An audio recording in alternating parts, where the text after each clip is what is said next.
Hello everyone, welcome back again to my second video of the day. Welcome to Isabella Bank's YouTube channel where we discuss all things Harry, Meghan and their level of journey. If you're new here, I'm Wizzy and it's great to meet you virtually. So, how has your week gone so far? If you're a squaddy, are you coming down from the high?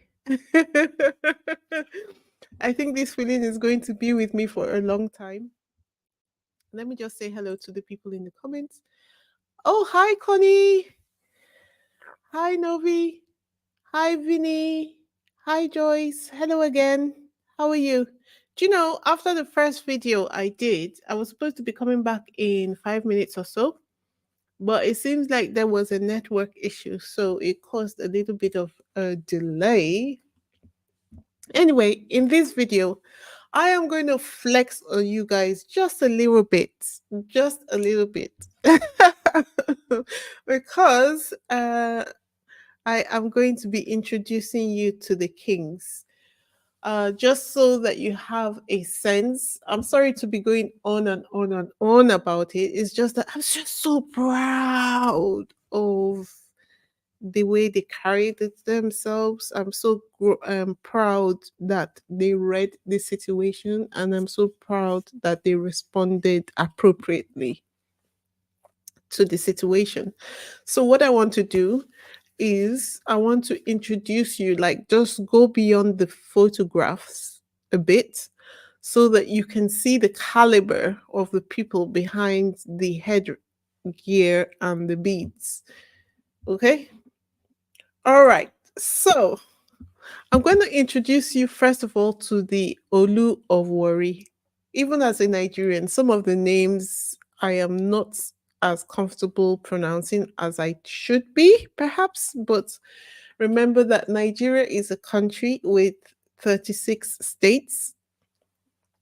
I come from Benue State, which is one of the minority states in Nigeria. And if people from like Lagos would find it difficult to pronounce some of the names and words from Benue State, and people in Benue State will stumble over some of the words. So we give each other grace. So it's not that big a deal for those people who might be wondering why I say I'm not as comfortable as I probably should do.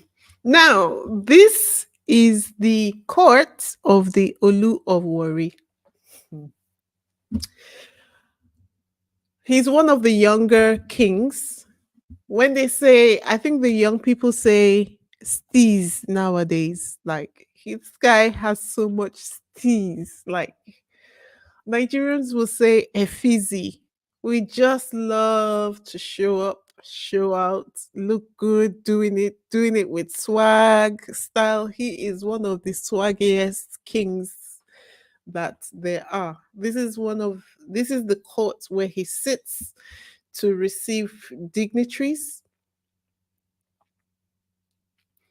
And anyone who wants to come to see him, often they receive uh, presidential candidates and governorship candidates, even like anybody who wants to do anything important in Nigeria, right?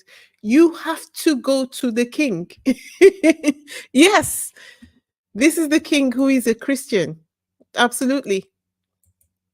This is the king who is a Christian. And so imagine, just to put it into perspective, so Warri is one of the riverine areas where there's loads of oil, uh, and they are among the richest in the whole of Nigeria. Now, to give you some perspective, so on the right, if you're looking at your screen, we've got Nigeria, an outline of the map of Nigeria on the screen. Okay. So you've got the area that the kingdom resides in red, and it has been blown up for you to see it on the screen. It's got several areas that he rules over. Even though it looks small on the screen, best believe that um, this area that you're looking at right here is one of the richest areas in Nigeria, and that's primarily because that's where you have oil. The same oil that the British government and most of all the other governments that buy oil from Nigeria, they've tried and fought so many battles over this area, trying to get them to lose the indigents from losing control over the oil resources in that area. So, as I said to you, this is the king with his queen receiving guests. Okay. So, as he is the supreme authority in the Warring Kingdom, and they have this tribe amongst, let's say, so among the Warring Kingdom, they've got about 20 tribes. And historically, there is a tribe called the Ishekiri. The Ishekiri people are the ones who are said to be the most educated, the most sophisticated, the most I don't want to say civilized in the sense that brings up images of barbaric living, but they're the ones who are seen to be most civilized, the most social, the good steppers, the good dressers, the most fashionable people. They are the ones. Okay. So they are the ones who historically the monarchy comes through them. The kings, that means that the kings are usually always Ishekiri people. And the Ishekiri credo is mini mini bo, Igbo mini, meaning that the people own the Olu of Warri and the Olu of Warri owns the people. Now, from the time of 1400s to now, they have reigned about 21 Olu of Warri and 5 Olus of the Christian era. Okay. Um, Ogiame Atuwashe is the present. Do you hear me say when I said the man's got steez? Just look at him now. Just look at him. And he's one of those people who, like, he knows that he looked good, he's feeling good, he's just all round good. Okay, so he is the present Olu of Warri and the 21st Olu of Warri to ascend the throne. But do you know he was only crowned in 2021? But I'm sure he has had his share of experiences since he became the Olu of Warri. And he was the first son of his father, who reigned from 1987 to 2015. I'm going to do the calculation. How many years is that? Like 2015? 2015 to 1987, 28 years. Okay. And he was born in 1984. I know that he was a very young man when he actually became the Olu of Warri. Very young, like teenager young. And he had people who were like a regent who was ruling in his stead until he became of age. Okay, and his beautiful wife is the one sitting beside him. Okay, so he got his basic education in NMPC primary school, and his secondary education he went to school in Kwara State. Then for university, he went to Western Reserve University, Cleveland, Ohio, where he bagged his Bachelor's of Arts, majoring in International Studies and Political Science, while minoring in History and Economics during the period. Yes, he was crowned in 2021, and it was a historic kind of coronation because he insists that he would not have anything to do with the traditional religion. So they were in a quandary because they never had, well, it's not really common to see traditional rulers who are Christians. So to see one who is a Christian, well educated, um, but I don't think that they had a choice, being as that he was the first child of his father, and not only that, he's well educated as well. And if I might say so, I've never met him, but sometimes you can tell about people's character just from looking at their face, and he looks like he's a tough nut to crack. Mm. It looks like he's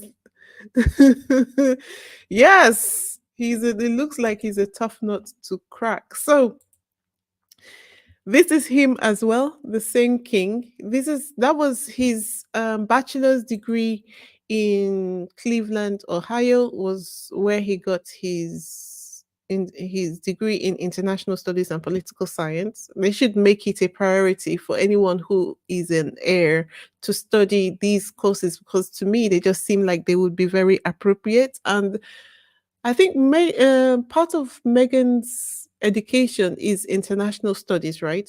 Correct me if I'm wrong in the comment section, please go ahead. So he's got one.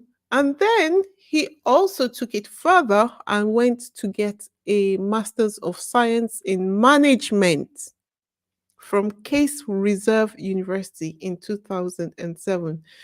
And then after he was done with his education, he then put his knowledge to use when he returned to Nigeria, and he didn't go straight to the throne.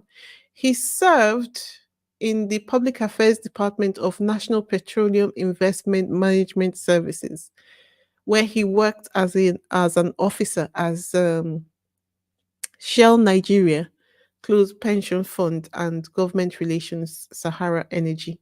So yes, uh, he worked with Shell after he came back, and he worked with them for look from what I can see, about 5 years after he graduated. So he got all of that experience before he ascended the throne as the king. Okay. All right. So, guys, what do you think of the Olu of Warri? Let me have your comments in the comment section. Let's move on to the other king, the Obi of Onitsha. He's a much older gentleman, and his name is Igwe Alfred Achebe, the Obi of Onitsha. Um,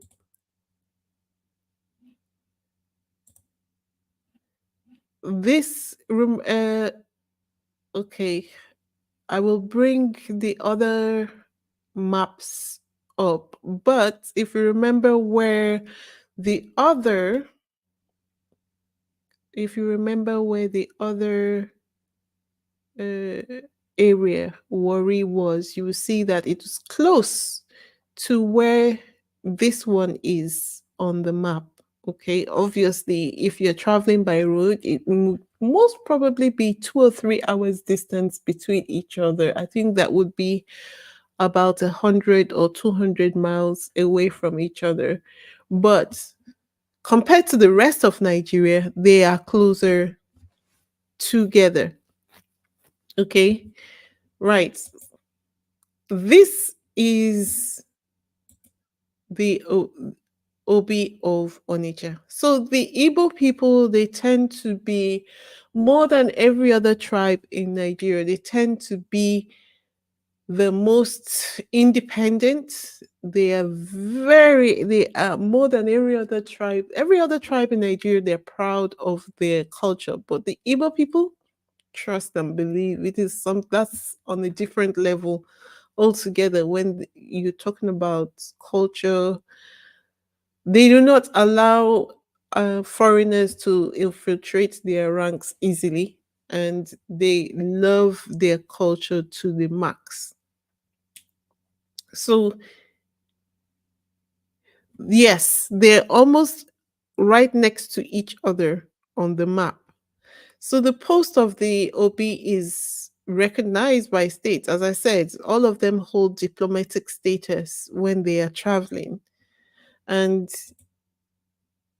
he also served as a Shell Petroleum Development Company director.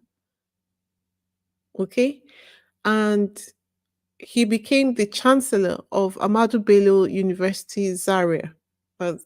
He became the chancellor of a university in 2015. So that is the background educational standing of the king of Igbo. Oh, I would say I'm just saying it that way for the Nigerians in the chat. I'm just saying it that way for those people who are not familiar with Nigeria and the culture. All right. So this is a photograph of Queen Elizabeth meeting the now deceased Obi of that is the former king before this current one. And you can see that the queen came to meet him um, in his area. And with him was the great Nnamdi Azikiwe. He's one of the premier leaders of Nigeria in those days. In 1956, he was one of those who agitated for the independence of Nigeria. So, the statistics will have you diving back deep into your history. So, I love it. I love it for me. I love it for all those who are actually they're trying to gain a footing on Twitter, but they're making blunder upon blunder because right now they have the whole of Nigeria fighting against them for that stupid man. There's a stupid man on Twitter who made this comment and compared Nigeria to the um, Nazis. And let me talk to you about the Olu of Iwo. I will answer your question, Miss P. Just a second. So the Olu of Iwo, he is the king of Osun State. That's him, and that's his pretty wife, close to Meghan. Okay,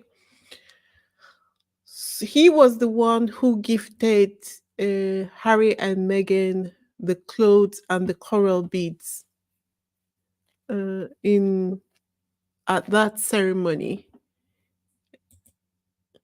And if you're looking at the map, you will see that he also is not far away from he was not far away from the Olu of Warri, and he's also not far away from the Obi of Onitsha.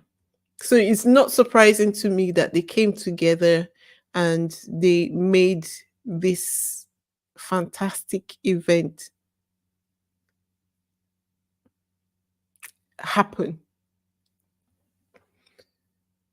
Okay. This is him holding his staff of office. You see this right here? This is exactly how a typical Oshun man stands, and I love him with his cap. You were wondering, yes, this is his wife. The man has good taste. Out of all the kings, there's always one. So out of all the kings, he is the most rascally one. He is the rascal amongst them. He is so troublesome. He's always getting into one thing or the other. But it's all good. At the end of the day, Nigerians revere their traditional rulers. And I think when he had his little troubles some years ago, all the other traditional rulers rallied around him and got him together. So I was very pleased to see him coming out looking very packaged and good.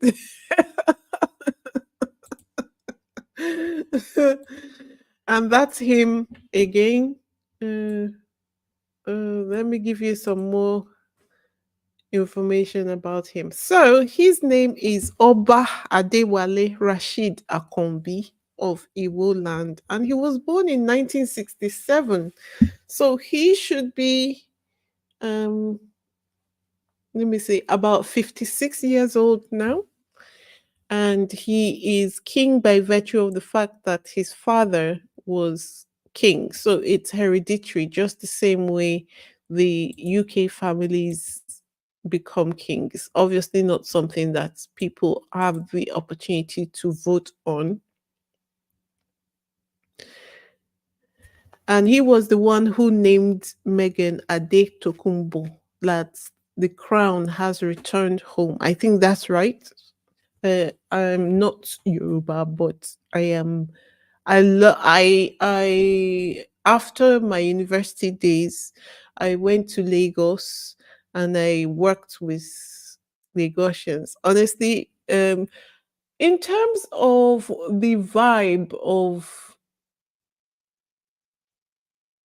Lagos, comparing it to the states, yeah. So Lagos to me is like New York, while Abuja is like Washington. That's the best way I can put it. That's the best way I can put it. So yeah, that's him. He also studied in university, but I didn't have time to do the full deep dive into his education, what he studied. But what I do know of him just from reading his activity about his activities online, he is always in one thing or the other, just looking for trouble all about. But the other kings, they just tolerate him because they're mostly older than him, and he, having come from the US back to Nigeria, I think he had a little bit of difficulty settling into his role as traditional ruler.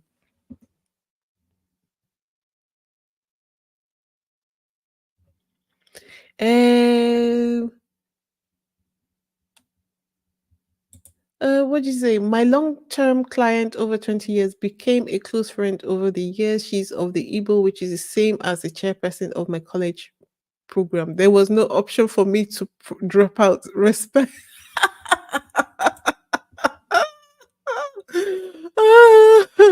That makes me laugh. And you know why? Because if you say there was no option for you to drop out, I can completely understand that. Nigerians do not do that. Like, they just don't do that. You have to work hard, you have to go to school. School in very education is very important to Nigerians. They just become a bit more open-minded in the last 5 to 10 years. Because, and then when I say open-minded, what I mean is when you finish school, if you're not becoming a lawyer, if you're not becoming a doctor, you must be becoming an accountant. Those three only, as though those are the only three professions in the world. But over time, they now allow you to do things. They now have people who are actresses and musicians. I think the the professions that people respect in Nigeria are still not as wide as in other places, just mainly because they don't trust the earning capacity of those other professions. And the way it works in Nigeria is that you are a child. As long as you have a parent, you are a child until you die. Even if you're 70 years old, you remain a child till you die. Your parents will, even though you've left home, your parents still look out for you. And not in the way people say it abroad. Like, they literally will come to your house, check on you, make sure everything is going well with you, your marriage, your work. At any age whatsoever, you can go back to your parents and call for help. And that's one of the things that we saw happen when Harry and Meghan went to Nigeria. They were like, because that's what Nigerians would typically do. They would respond to their children. who are in distress, no matter the age. Harry is in trouble. He doesn't even know. Like, if she has a problem with Harry, all she needs to do is to go tell those fathers, "No, my husband." And then one day Harry will wake up and find the traditional rulers right in front of his house. And then he's going to be wondering, what happened? Well, you were adopted as a son when you came to Nigeria.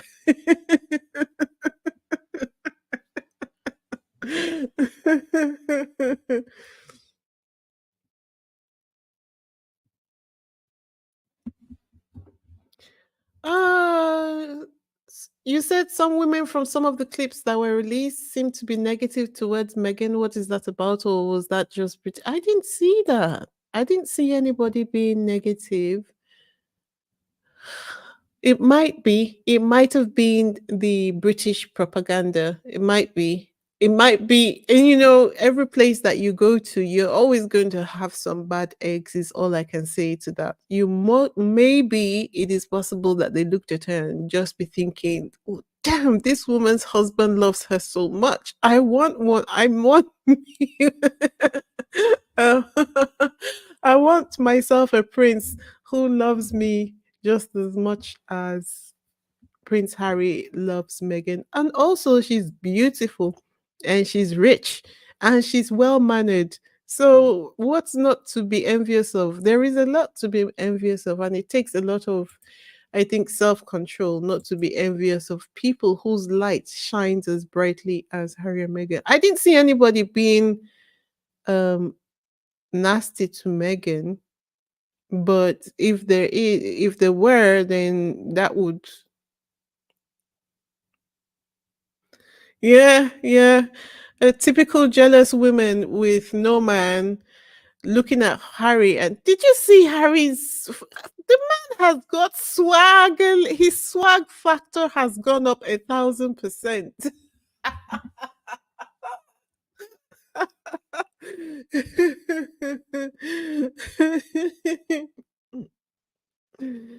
His swag factor has gone up 1,000%. So the black wife effect is real. It's all over Harry.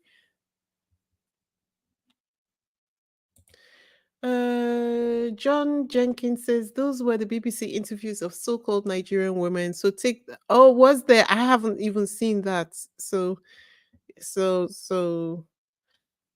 uh I didn't see the women being nasty towards Megan. But you guys don't forget that literally, and that's one of the best outcomes of Harry and Meghan's trip to Nigeria. See, for years and years, they have been, um, when I say they, I mean the Nigerian people. So typically, when they want news, they go on to the BBC, they go on to all the regular UK media, and they would then be trying to, because it wasn't until I came into the Sussex Squad podcast that I realized that actually what the media is reporting is totally different from what I'm seeing. So they have not been as close to the action as we currently are. So right now it's going to be a process of education for them. And that's why there's this guy on Twitter who is doing a fantastic job. His foot has been on the royal family and he's been a one-man army taking down the royal rota. Royal rota and the royal family. He has been on their necks since Harry and Meghan um, went to Nigeria. In fact, on the last day, his name is. Let me drop the link to his. Let me drop the link to his channel. Sorry, his Twitter page. His name is Keo Amakri.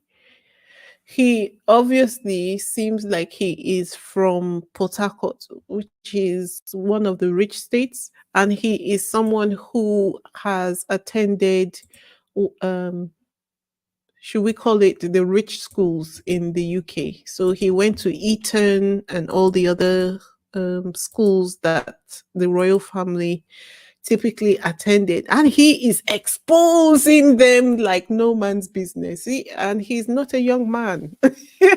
So you can't dismiss him as someone who doesn't know what he's talking about.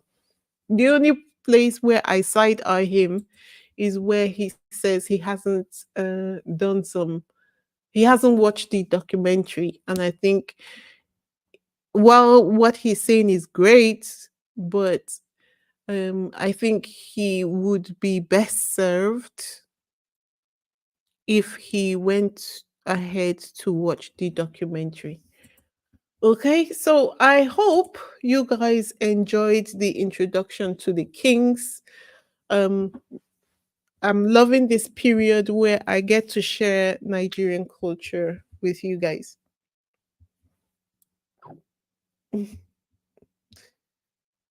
I'm loving Sussex Love. I've dropped the link to the guy's Twitter page for you in the chat. Marvin Cato says, I'm telling you, Wheezy, Meghan is going to be studying the country and its culture. Next visit is with the kids. Salty Island will have a fit. I can't wait for their veins to combust.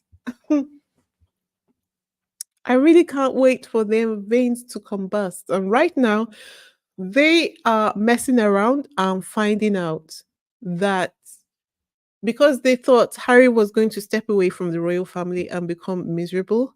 And then now Harry is leaning into places where people are excited to see him. So now they're realizing that, we are losing this battle. We have lost this battle. So it is advisable if we bring if we bring Prince Harry back to the UK. I mean, we even had Petronella Wyatt. She wrote an article saying, I think it's time for us to bring Harry back to the UK. Can you imagine? Can you just imagine? Like, who is talking to you? Who is talking to you? You don't even know what you're talking about. Anyway, so Cookies and Cream says a lot of people of color that speaks negatively about Meghan are being paid to do so. They are sellouts. Yes, absolutely. But you see, the thing is, how many people can you pay? Nigeria is a country of over 200 million. Anyway, at some point, I don't believe they will ever admit defeat, which is what will ultimately destroy them. Sussex Love, I think I've said it to you. I said it before. That they are. It's almost like their cup is full, and God has had enough of them now, because no one can tell me that what has happened with Harry and Meghan is not due to divine orchestration. This is just similar to the way what's happening now is just similar to the way that Pharaoh had no choice but to let the people go. But he was stubborn about it, and he kept refusing until he lost all his money and lost his child.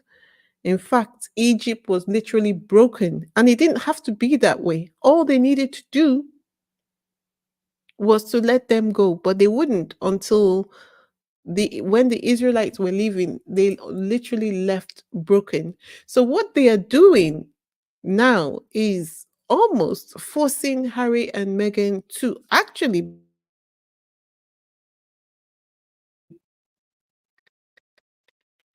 and a house where any royal lives is a court. And in order for your court to survive, you're going to have to collaborate, you're going to have to network with other people. And as long as people can see that you're genuine, you bring value, you're authentic, why not? Why would they not want to? Why on earth would they not want to partner with Harry over anything? There's no reason not to. There's no reason not to. Lottie says, I saw a Nigerian woman who has a talk show on YouTube. She's putting Meghan name in all that gutter. Oh, don't worry. Don't mind her. She will soon learn. She might have the favor. This is a slowly turning ship. She might have the favor of the British royalists for the moment. But as all of this has happened, the British royal family, let's call them the royal media, shall we? Because there is no difference between the two of them, okay? So they are going to find out because the more Harry and Meghan continue to network and engage, then they will find out that they cannot continue to do that. And the more they try to force them not to be able to make progress, to do anything, they are putting themselves more and more at risk as they try to do that. Yes. As Dr. Shole said, Harry was the one the builder rejected, as my father has always said, the denied son. Yes, Harry has become the cornerstone. And they are talking about Harry should be brought home now, as though he's still the boy he was when he left. Harry is a man now. Harry is, I mean, I know he was of age, but emotionally, mentally, and psychologically, he has matured. So there is no way for them to put him back into that small box that they had put it. Right now, even the whole of the royal family is too small for Harry and Meghan.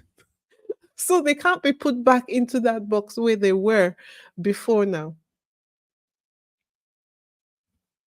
Lady Rose says, that's a miserable sister. She doesn't love herself. Like Nana, we will see them fall apart. Absolutely. Prince Harry is beaming with pride because he has representation from Nigeria and the Spencers. Yes. You know what this Harry and Meghan are teaching me?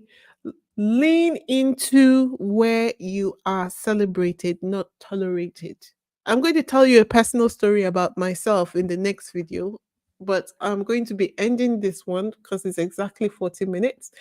And we are going on to my third video of the day. So join me in about 15 minutes for the next one, where we will be discussing um, King Charles and his attempts to hide his racism being exposed. All right, my loves. See you in the next one. This is Wheezy signing out. Bye.